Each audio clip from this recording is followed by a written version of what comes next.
Tu as déjà été probablement confronté à cette situation désagréable de postuler sans obtenir de réponse. Tu trouves une offre d'emploi, tu arranges ton CV, tu arranges ta lettre de motivation et puis tu envoies. Tu n'obtiens pas de réponse. Tu trouves une autre offre d'emploi, tu envoies ton CV, tu envoies ta lettre de motivation et jusqu'à là, tu n'obtiens toujours pas de réponse. À force de postuler, tu commences à te décourager, à te poser des questions. Parce que même une réponse négative pour te dire que tu n'as pas été sélectionné, tu ne reçois pas de réponse. Ce qui fait en sorte que tu commences à te dire peut-être que est-ce que c'est toi qui postules de la bonne manière? Est-ce que c'est l'offre d'emploi qui a un problème? Est-ce que c'est ton dossier de candidature qui a un problème? Est-ce que tu n'es pas le bon profil? Donc autant de questions qui font en sorte que parfois tu es frustré, tu es découragé. Si tu es confronté à cette situation-là, écoute jusqu'à la fin parce qu'au sortir de cette vidéo, tu vas comprendre l'une des raisons pour lesquelles tu échoues et pourras corriger le tir. Je m'appelle Gabriel Ndjoko, je suis responsable marketing et communication chez InfoConcours Éducation. Donc pour ceux qui ne savent pas, InfoConcours Éducation, c'est une plateforme de relais d'informations. Et en 4 ans, nous avons publié plus de 10 000 offres d'emploi en provenance du gouvernement, des entreprises publiques, des entreprises privées et même des entreprises internationales. Donc c'est ça qui nous a permis de comprendre la psychologie du recruteur et ce qu'il recherche. Donc en tant que responsable également, je suis en contact avec les chercheurs d'emploi. Donc je reçois beaucoup de questions en provenance des chercheurs d'emploi, ceux qui veulent postuler, ceux qui ont des difficultés. Et ça m'a permis de comprendre qu'il y a un grand fossé en fait. Donc, il existe un très grand fossé entre ce que les recruteurs veulent et ce que les chercheurs d'emploi font. Dans cette vidéo, nous allons voir les 7 raisons pour lesquelles tu postules et tu n'obtiens pas de réponse. Laisse-moi te dire que la 6e et la 7e raison sont les plus importantes. Donc, prends le temps d'écouter la vidéo posément et va jusqu'à la fin. Alors, si tu es nouveau sur InfoConcours, n'hésite pas à t'abonner, d'activer la cloche de notification parce que c'est ici que nous allons faire des vidéos constamment comme ça pour éduquer la communauté des chercheurs d'emploi. Donc également, si tu es à la recherche d'emploi, nous avons lancé ce qu'on appelle le club privé des chercheurs d'emploi. C'est une communauté de chercheurs d'emploi qui reçoit un certain nombre de privilèges. Donc quand tu intègres le club privé des chercheurs d'emploi, tu as accès à des conseils, des astuces, des formations pour booster et faciliter ta recherche d'emploi. En fait, l'objectif du groupe du club privé des chercheurs d'emploi, c'est de t'aider à mettre toutes les chances de ton côté afin que tu puisses décrocher un emploi. Alors, si tu nous suis depuis, tu as probablement vu que nous avons lancé les inscriptions au club privé, mais depuis, nous n'avons pas donné le lien d'accès. Donc, soyez patients. Je crois qu'à partir de cette rentrée qui a commencé, vous allez recevoir les liens pour pouvoir intégrer le club privé. Alors, sans plus tarder, on va commencer avec la vidéo. Alors, la première raison qui peut faire en sorte que tu n'obtiens pas de réponse lorsque tu postules, c'est que tu postules peut-être à des offres d'emploi qui ont déjà expiré. Donc ça, c'est l'un des classiques en fait. La plupart des chercheurs d'emploi sont tellement paresseux, ils ne prennent pas le temps de lire les offres d'emploi qu'on leur donne, ce qui fait en sorte qu'à plusieurs reprises, ils se mettent à postuler aux offres d'emploi qui ont déjà expiré. Et forcément, la conséquence, c'est que lorsque vous postulez une offre d'emploi qui a expiré, vous ne pouvez pas forcément obtenir de réponse. Alors, ce qu'il faut faire, c'est quoi? C'est que lorsque vous trouvez une offre d'emploi qui vous intéresse, donc peu importe là où vous trouvez l'offre, que ce soit dans nos groupes, que ce soit dans d'autres groupes, que ce soit sur Facebook, sur WhatsApp, lorsque vous trouvez une offre d'emploi, la première des choses à regarder, c'est la date de publication de l'offre. Pourquoi? Parce qu'elle va vous indiquer si cette offre-ci a été publiée récemment ou pas. Plus l'offre a été publiée récemment, plus les chances que cette offre soit encore valide sont élevées. Donc, ça veut dire que si la date de publication de l'offre a été publiée de cela 2 semaines, probablement l'offre peut encore être valide. Alors, ce n'est pas la seule chose qu'il faut regarder. La deuxième chose que vous devez regarder, c'est regarder la date d'expiration de l'offre, ou alors la date limite pour postuler. Donc, les 2 éléments que vous devez regarder pour vérifier si l'offre est encore valide ou pas. Car ça ne sert à rien de trouver une offre qui vous correspond, une offre que vous répondez aux critères, mais la date limite a déjà expiré. Donc, ça veut dire que vous allez postuler, vous n'allez pas obtenir de réponse. Et malheureusement, c'est ce qui arrive à beaucoup d'entre nous. Elles ne prennent pas le temps de regarder tout cela. Alors, la deuxième raison pour que tu postules à une offre et tu n'obtiens pas de réponse, c'est que probablement tu postules au mauvais endroit. Si tu m'écoutes et que tu es à la recherche d'emploi, il va falloir que je sois honnête avec toi et je te dise les vérités crues telles qu'elles sont. Parce que l'objectif, c'est que tu comprennes pourquoi tu n'es pas en train d'obtenir de réponse et voir comment est-ce que tu peux améliorer. Prenons un cas spécifique. Une offre d'emploi est publiée dans notre groupe. Les personnes cliquent sur l'offre d'emploi et les personnes lisent l'offre d'emploi et d'autres personnes voient un numéro de téléphone en fait. Les personnes ne prennent pas le temps de lire les consignes de l'offre. Lorsqu'elles ont vu un numéro de téléphone, elles prennent seulement ce numéro de téléphone, elles envoient leur CV, leur lettre de motivation. Or, elles n'ont pas pris le temps de vérifier si l'offre d'emploi demande de postuler par email ou bien par WhatsApp. Parce qu'il existe aujourd'hui des offres d'emploi qu'on vous demande de postuler par email, c'est-à-dire d'envoyer votre dossier de candidature par email, que ce soit le CV, que ce soit la lettre de motivation.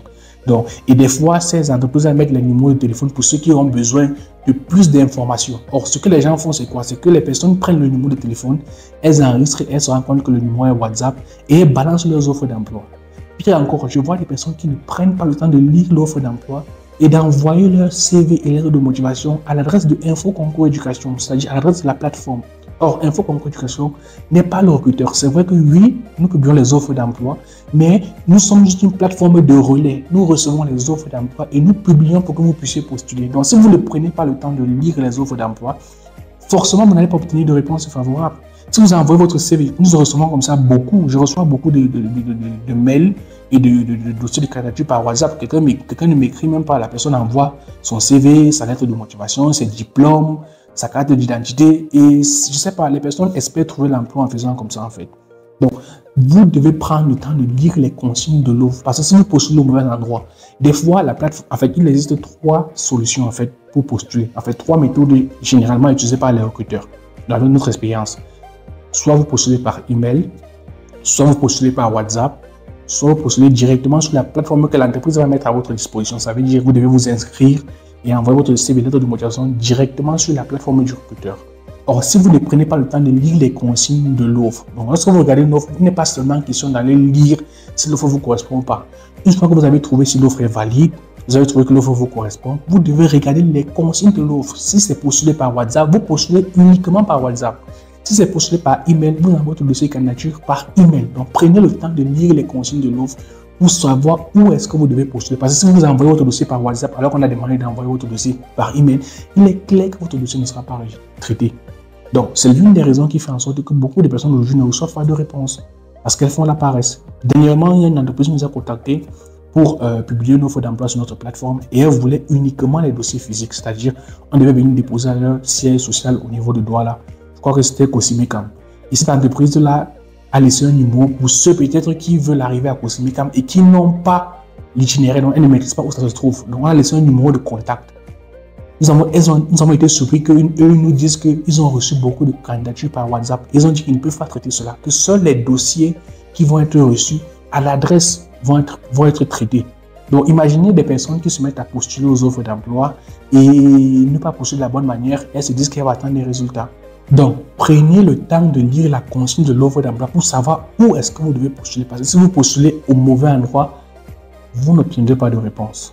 La troisième raison qui peut faire en sorte que vous postulez sans obtenir de réponse, c'est que vous ne respectez pas les consignes de l'offre d'emploi. Comme on a vu dans le point précédent, lorsque vous postulez au mauvais endroit, forcément, vous n'obtenez pas de réponse parce que le recruteur vous disqualifie automatiquement. Maintenant, la différence ici avec le troisième point, c'est que quand on parle de consigne du recruteur, ça veut dire quoi? Ça veut dire que si le recruteur demande par exemple un CV et une lettre de motivation avec sur votre CV, votre photo et votre âge, vous devez automatiquement inclure ces informations-là.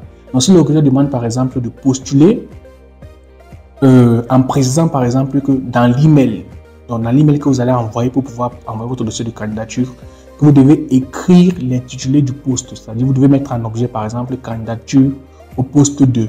Ça veut dire que vous devez respecter les consignes de l'offre d'emploi. Donc, l'offre d'emploi peut vous demander par exemple de postuler et d'envoyer juste un seul email. Parce qu'il y a beaucoup de personnes aujourd'hui, quand on demande d'envoyer un dossier de candidature, la personne envoie un email concernant avec son CV, un autre email avec la lettre de motivation et un autre email par exemple avec tous ses diplômes. Or, c'est pas comme ça que ça se passe. Donc, ça veut dire quoi? Vous prenez le temps de réunir tous vos documents, vous écrivez un mail de candidature et vous précisez dans le mail de candidature qu'en pièce jointe vous trouvez mon CV, ma lettre de motivation et tout ce qui va avec en fait. Donc c'est le recruteur qui vous donne les consignes, même l'intitulé du poste, ça veut dire l'objet. Parce qu'aujourd'hui nous recevons beaucoup de personnes qui postulent sans écrire l'objet en fait. Et des fois les personnes ne savent pas ce qu'on appelle l'objet pour une adresse email. Donc c'est autant de choses qui font en sorte que si vous ne respectez pas les consignes du recruteur, forcément vous n'allez pas obtenir de réponse. Donc c'est-à-dire les 3 premières raisons qu'on vient de voir, c'est que vous êtes disqualifié sans même que votre dossier arrive sur la table du recruteur. C'est-à-dire que le recruteur n'a même pas pris votre dossier comme ça, étudié, avant de se rendre compte que vous n'êtes pas le candidat. Donc, votre dossier a été jeté à la poubelle parce que vous n'avez pas respecté les consignes. Donc, chaque offre d'emploi. La quatrième raison qui peut faire en sorte que vous postulez sans obtenir de réponse, c'est que vous postulez à des offres d'arnaque sans le savoir.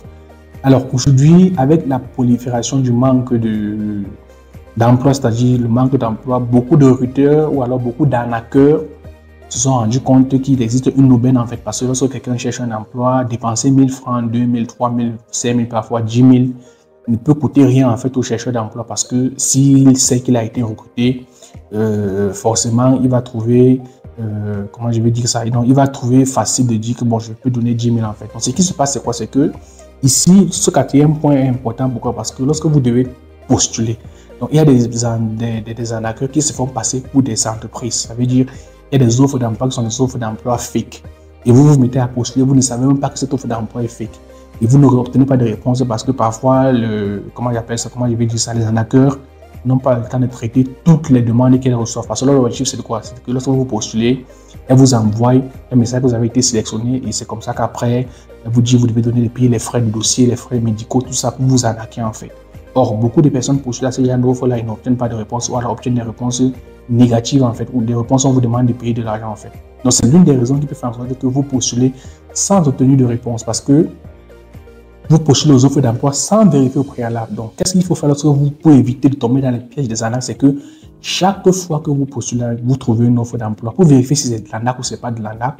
Bon, l'avantage que vous avez, c'est que si vous êtes sur la plateforme InfoConcours Éducation, dans nos groupes, 90 à 95% de nos offres d'emploi sont vérifiées. Donc, c'est-à-dire qu'on a pris le temps de vérifier si c'est pas de l'arnaque ou pas. Mais ça n'exclut pas que l'erreur peut être humaine. Donc, ça veut dire que les responsables dans le département de vérification peuvent avoir certains éléments peuvent les avoir échappés et c'est comme ça que l'offre d'emploi se retrouve sur InfoConcours. Vous tombez peut-être sur une offre d'emploi d'arnaque. Donc, ce qu'il faut faire, c'est quoi? C'est que vous devez vérifier au préalable l'entreprise qui recrute. Parce que le classique des classiques, c'est beaucoup d'arnaqueurs usurpent l'identité des vraies entreprises, c'est-à-dire des grosses entreprises connues. Parfois, ce sont des entreprises inconnues, mais c'est beaucoup plus des entreprises connues, c'est-à-dire Orange, Total, Nextel, toutes ces entreprises-là qu'on connaît en fait. Et envoient des fausses offres d'emploi et c'est comme ça que vous vous mettez à postuler en masse. D'autres n'obtiennent pas de réponse, d'autres obtiennent des réponses où on leur demande de l'argent et c'est comme ça que vous n'allez pas obtenir un emploi.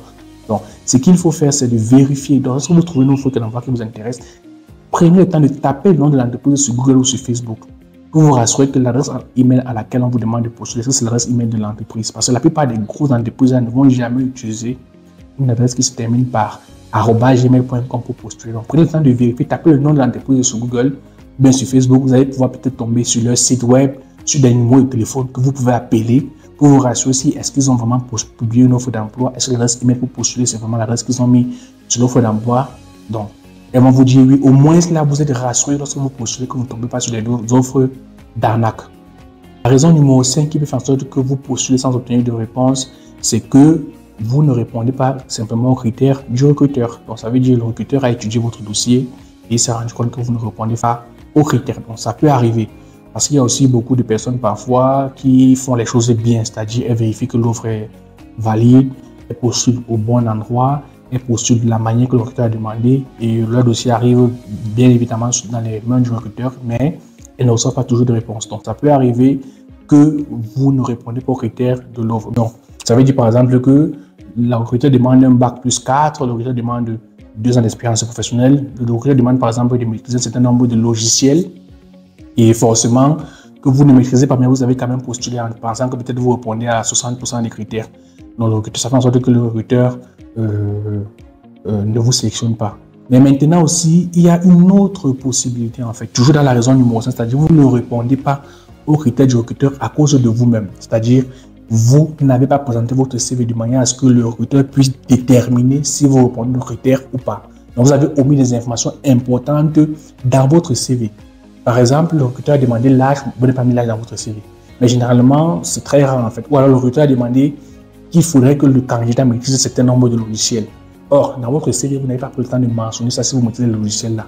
Ou alors, le recruteur a demandé un certain nombre d'expériences, c'est-à-dire un certain nombre de compétences qu'il vous laisse voir si vous avez. Maintenant, quand le dossier arrive dans la main du recruteur, il se rend compte qu'il n'arrive pas à déterminer si vous avez ce qu'il a demandé dans son offre d'emploi. Et ça fait en sorte que forcément, vous n'êtes pas sélectionné, donc vous ne répondez pas aux critères. Donc, ça veut dire que dans ne pas répondre aux critères, il y a des personnes qui répondent aux critères, mais parce qu'elles ont mal présenté leur CV ou leur lettre de motivation, le recruteur n'est pas à mesure de déterminer si l'offre d'emploi ou bien si vous correspondez à l'offre d'emploi. Et comme ils n'ont pas le temps de vous appeler pour savoir tout ça, votre dossier est à la poubelle. La sixième raison pour laquelle vous ne vous postulez, vous n'obtenez pas de réponse, c'est que votre dossier de candidature n'est ni conforme ni pertinent. Donc je m'explique, c'est comme il vient d'expliquer là, c'est que dans votre CV, le recruteur n'est pas à même de déterminer si, par exemple, le recruteur demande à publier une offre de comptable, le recruteur demande un bac+2, le recruteur demande par exemple 3 ans d'expérience professionnelle, le recruteur précise les différents logiciels que vous êtes censé connaître, en fait, qu'il recherche en fait. Donc, il veut quelqu'un par exemple qui maîtrise le logiciel Sage, Sari, en fait, toute la suite de logiciels de comptabilité en fait. Donc, il a bien expliqué ça dans ses conditions. bac+2, 1 an d'expérience professionnelle, doit maîtriser le logiciel ceci, doit être apte à ceci. Maintenant, vous envoyez votre CV, vous maîtrisez ça. Mais sur votre CV, vous n'avez pas pris la peine de mentionner que vous maîtrisez les différents logiciels là. Donc, ça fait en sorte que forcément, le recruteur prend votre dossier, il se rend compte que vous ne correspondez pas. Donc, il n'a pas le temps de se mettre à fouiller pour savoir si c'est ce que vous avez fait ou ce que vous n'avez pas fait. Du coup, vous êtes comme ça, vous ne répondez pas aux critères juste parce que vous n'avez pas pris le temps de placer votre CV en bonne et due forme. Alors, lorsqu'on parle même de CV, dernièrement, nous avons lancé le service de construction de CV et tous ceux qui ont souscrit, en fait, nous ont carrément remercié. Donc, je vais vous mettre des captures d'écran pour que vous voyez un peu comment est-ce qu'eux, ils ont réagi par rapport à leur CV lorsqu'on les a envoyés, en fait. Bonsoir, M. Gabriel, et vraiment, je tenais à vous dire merci pour la formation que vous nous avez fait passer. Une formation combien enrichissante et pertinente au vu des modules que nous avons abordés. Vraiment, je suis entièrement satisfait de cette formation. Et je vous dis aussi merci pour le temps que vous avez consacré à l'élaboration de notre CV. Vraiment, la main dans le cœur, je vous dis merci. Donc, ça fait en sorte que votre CV doit être le reflet de ce que l'offre d'emploi fait en fait. C'est pour ça que lorsque vous devez construire votre CV, vous devez construire un CV par rapport à l'offre d'emploi. C'est la raison pour laquelle vous avez vu dans le service de construction de CV qu'on a lancé la dernière fois, on met un accompagnement avec la formation. Pourquoi? Parce que si vous avez un bon CV qui respecte les normes, donc le recruteur, en 10 secondes, le recruteur peut déterminer votre profil en regardant juste votre CV.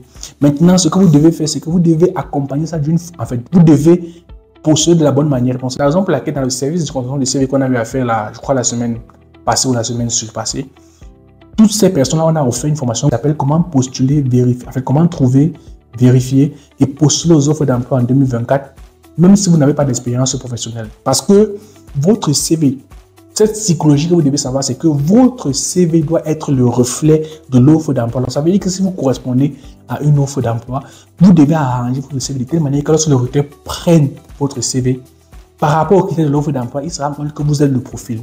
Maintenant, ce qui pourra vous clouer, c'est que si à l'entretien, vous n'êtes pas capable de démontrer ça physiquement, en fait, donc démontrer ça, c'est là où vous n'allez pas être retenu. Mais c'est vaut mieux que vous conformez votre CV de telle manière que tous les critères requis par le recruteur dans l'offre d'emploi, il puisse regarder votre CV, il ait accès à tout ça, en fait. Donc, si vous n'obtenez pas de réponse, ça veut dire que forcément votre CV, votre lettre de motivation n'est pas conforme. Donc, alors, tous ceux qui vont me dire, par exemple, qu'ils conçoivent, en fait, tous ceux qui vont me dire qu'ils conçoivent les CV au cyber, les CV génériques là, honnêtement, hein, les CV génériques, oubliez ces CV génériques là, en fait. Alors, ce CV générique peut être important dans certaines mesures, mais si vous voulez vraiment maximiser toutes vos chances, apprenez à faire un CV qui est conforme. C'est pour ça que nous avons lancé le service de construction de CV, mais c'est à vous de savoir. Il y a des, par exemple, je vais vous donner des cas concrets afin que vous puissiez comprendre pourquoi nous sommes en train de parler de cela. Parce qu'en étant en contact avec les recruteurs, ils nous donnent parfois des secrets que nous devons partager avec vous. Imaginez-vous qu'il y a des personnes qui ont par exemple 35 ans, 36 ans et ils veulent postuler aux offres d'assistants comptables. Et parfois, on demande, enfin, les recruteurs ne mettent pas l'âge sur l'offre d'emploi. Mais quand le recruteur se rend compte que vous avez, par exemple, votre âge, vous avez 38 ans, 39 ans, le recruteur se rend compte forcément, c'est une jeune start-up, c'est une jeune entreprise, elle se rend compte qu'elle a fait, par exemple, à une personne qui est très âgée par rapport à ce qu'eux ils veulent, au profil qu'ils ont dans leur tête. Donc, en regardant juste votre âge, ils se rendent compte que même si vous correspondez au profil, ils vont se dire, ils ont des préjugés, ils ont des appréhensions, c'est-à-dire ils vont se dire que non, s'il a 40 ans, 45 ans, 35 ans, ça veut dire que forcément, cette personne-ci, on peut ne pas forcément fonctionner avec lui parce que soit c'est une maman, elle a un enfant, soit c'est ceci. Donc, les choses que vous mettez sur votre série, l'âge, célibataire, marié, tout ça là, c'est des choses qui vous disqualifient en fait. En fait, c'est pas que le recruteur a un problème avec ça. Mais c'est ce que quand eux, ils voient, ils ont déjà des appréhensions. Donc, du coup, votre CV n'est pas bien étudié comme il se doit à cause juste de ces choses-là, en fait. Donc, prenez le temps de savoir ce qu'il faut mettre sur vos CV. L'âge et tout ça, là, vous ne devez pas mettre ça sur votre CV en fonction de l'offre d'emploi et des secteurs. Il y a les secteurs où forcément l'âge joue, il y a des secteurs, mais généralement, ce sont des caractères qui sont discriminatoires, en fait. Donc, ça, c'était la 6e raison pour laquelle vous n'obtenez pas de réponse. Alors, la 7e et la dernière raison qui peut faire en sorte que vous n'obtenez pas de réponse lorsque vous postulez, c'est parce que vous ne postulez pas de la bonne manière. Donc, vous postulez de la mauvaise manière. Par exemple, je prends un exemple. Désolé pour la tautologie. Quelqu'un trouve une offre d'emploi et au moment de postuler, on demande d'envoyer son CV à l'adresse. Or, généralement, ce que les recruteurs s'attendent à voir, c'est qu'avant d'envoyer votre CV, lettre de motivation en pièce jointe par mail, vous devez accompagner votre dossier, c'est-à-dire votre CV, lettre de motivation, d'un message, donc d'un mail d'accompagnement. Par exemple, bonjour monsieur, je me permets de vous contacter suite à votre offre que vous avez publiée à tel endroit pour le poste 2. Donc, en effet, je corresponds aux critères de ceci, cela. Voilà en pièce jointe mon CV et ma lettre de motivation. Je reste disponible pour plus d'informations, mais si vous avez besoin, vous passez un entretien. Cordialement, monsieur tel. Donc, ça veut dire que lorsque vous envoyez ce genre de mail, ça veut dire que le recruteur, avant de pouvoir ouvrir votre mail, il se rend compte qu'il a affaire à quelqu'un de sérieux, en fait. Donc, il peut déjà déterminer par le message le sérieux que cette personne a. Parce que si les recruteurs reçoivent constamment des personnes qui envoient juste les CV sans objet, sans message et d'accompagnement, juste CV, lettre de motivation, parfois ça les décourage, en fait. Donc, votre CV n'est même pas traité des fois. Or, lorsque vous envoyez un mail d'accompagnement, même sur WhatsApp, on demande de postuler par WhatsApp parce que beaucoup de personnes se disent que, OK, vous postulez par WhatsApp, je prends un bonjour, j'envoie mon CV, ma lettre de motivation. C'est pas comme ça, c'est un mail d'accompagnement. La personne ne vous connaît pas. La politesse. Bonjour monsieur, sur WhatsApp par exemple, donc vous demandez d'envoyer votre CV, votre lettre de motivation sur WhatsApp. Vous pouvez dire bonjour monsieur, je suis tel, suite à votre offre d'emploi que vous avez publiée concernant le fait que vous recrutez tel agent, vous avez demandé d'envoyer votre CV, lettre de motivation par. Alors en effet, je corresponds aux critères pour le poste à cause de mon X. Donc je vous envoie mon CV et ma lettre de motivation juste après ce message. Ça fait en sorte que non seulement lorsque la personne ouvre votre inbox, la personne se rend compte que non, cette personne est polie, cette personne lui écrit pour une raison. Si par exemple on demande d'envoyer par WhatsApp, donc il faudrait que vous situez la personne avant que la personne ouvre votre dossier. Lorsque vous situez la personne comme ça, forcément vous obtenez des réponses favorables. C'est pour ça que nous ouvrons les services de correction des CV, automatiquement vous bénéficiez de la formation. Parce que dans la formation, on vous donne les exemples de mails de candidature. On vous montre exactement comment est-ce que vous devez postuler. L'idée c'est quoi? C'est que lorsque vous nous confiez en fait la correction des CV, on prend votre profil, on essaie de comprendre votre profil, là où vous voulez aller, votre domaine. En fonction de votre domaine, on sait comment on va agencer votre CV. Et pendant que nous sommes en train de concevoir votre CV, vous êtes en train de suivre une formation pour qu'à la sortie, donc lorsqu'on vous remet votre CV, vous savez ce que vous allez en faire avec ce CV-là.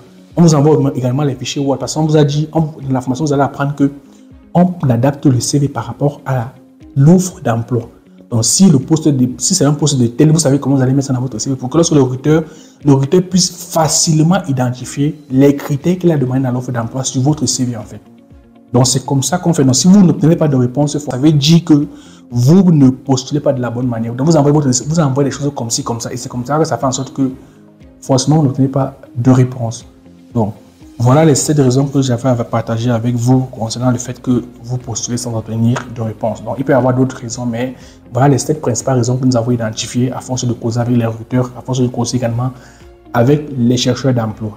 Donc, si vous n'êtes pas encore abonné à la chaîne de Info Concours Éducation, c'est le moment de vous abonner parce qu'on va publier beaucoup de vidéos. On va parler, dans de prochaines vidéos, on va parler de CV, on va parler des réalités du monde de l'emploi au Cameroun, on va parler des dessous, on va parler également des offres d'emploi qui sont cachées. Donc, c'est autant de sujets qu'on va se mettre à creuser constamment. Donc, pour ceux qui veulent nous confier la conception de leur CV, donc on va laisser un numéro qui va s'afficher. Vous pourrez nous contacter si vous voulez concevoir votre CV, votre lettre de motivation. Donc, c'était Gabriel, responsable marketing de Info Concours Éducation. On se retrouve dans la prochaine vidéo. Merci.